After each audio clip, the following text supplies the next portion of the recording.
Welcome to Man Does Tech, where I solve the problems you didn't even know you had. You start by protecting the watch. Place it face down on a soft cloth and have a small flat screwdriver or spring bar tool ready.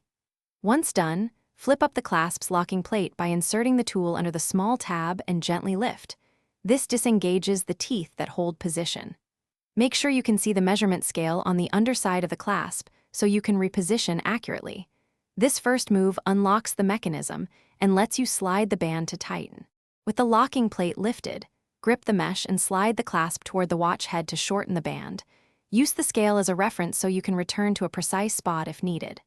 Once repositioned, try the watch on, tighten until you can just slide one finger under the band, and remember, snug beats pinching.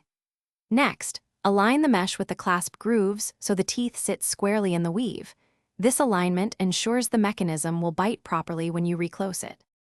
To finish, press the locking plate down evenly with your thumb until it clicks and the teeth engage the mesh. Make sure pressure is uniform so the clasp seats flat. Then wear the watch and move your wrist. Tug gently to confirm no slippage. If you notice movement or the clasp won't lock, open it and inspect the spring bar or small screw and the teeth alignment. Often debris or misaligned weave prevents engagement. Clean, realign, and retry. Replace the spring bar if it's damaged. Thanks for watching. If you found this helpful, don't forget to like and subscribe.